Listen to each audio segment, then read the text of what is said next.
Históricamente confiable significa que está preservando una idea precisa de lo que ocurrió. Me doy cuenta de que idea general puede tener una variedad de significados, como en un espectro, pero me refiero a decir, la literatura en cuestión nos da las partes principales y esenciales que son verdaderas. Las partes principales y esenciales son verdaderas. Nos está dando una representación esencialmente fiel de lo que ocurrió. Como mínimo cumple con ese estándar, y eso se aplicaría no solo a los evangelios, sino a toda la literatura antigua. Cuando decimos que algo es históricamente confiable, al menos cumple con ese estándar mínimo. Podría ser mucho mejor que eso, pero al menos cumple con ese estándar mínimo. Eso es lo que voy a abordar en los próximos momentos. Los evangelios cumplen al menos con este estándar mínimo, según lo que entendemos por históricamente confiable.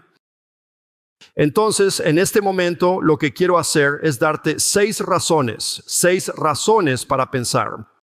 Los evangelios son históricamente confiables. Número 1, tenemos buenas razones para creer que el autor tenía la intención de escribir un relato preciso. Lo primero que podemos notar es que los evangelios son biografías antiguas. Ahora bien, no todos los biógrafos antiguos estaban tan comprometidos con la precisión, así que esto solo nos lleva hasta cierto punto. Pero sí nos dice que es un género histórico. No están escritos como novelas antiguas, ¿de acuerdo? Ahora, algunas características de la biografía antigua. Aquí está la razón por la que la mayoría de los estudiosos del Nuevo Testamento hoy consideran los evangelios como biografías antiguas. Número 1, se enfocan en el personaje principal. Cuando se escribe una historia, la diferencia entre una biografía y una historia es que una historia se centra en una época. Un evento o como un gobierno, ¿qué está sucediendo?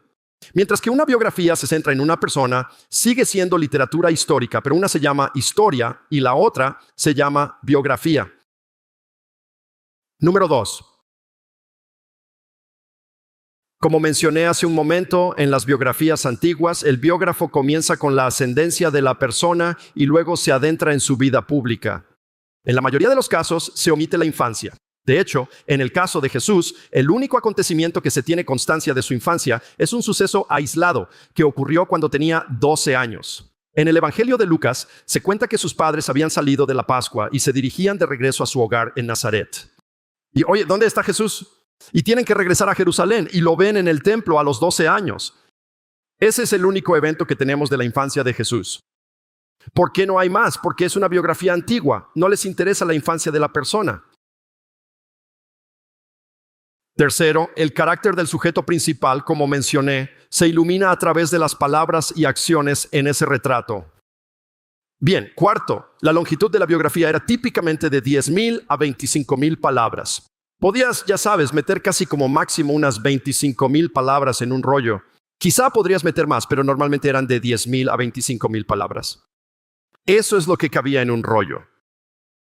Así que puedes ver el número de palabras en griego aquí en cada uno de los evangelios. Marcos es el más corto, con un poco más de 11,000 palabras, y luego tienes a Lucas como el más largo, con un poco más de 19,000 palabras. Así que encajan perfectamente con la longitud típica de las biografías.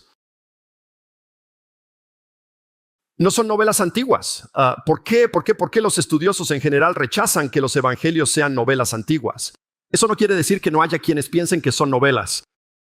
Vaya, incluso encontrarás algunos académicos que niegan el holocausto por ahí. Probablemente podrías contarlos con una sola mano, pero hay algunos que lo harían. Quizás haya unos pocos que también podrías contar con una sola mano, que negarían que Jesús existió alguna vez, pero normalmente no son historiadores respetados. Entonces, novelas antiguas, ¿por qué no son los evangelios novelas antiguas?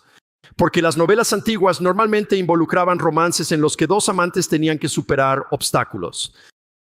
Y a menos que creas en el Código Da Vinci, no hay nada que sugiera que Jesús y María Magdalena tuvieran un romance. No hay romance en los evangelios.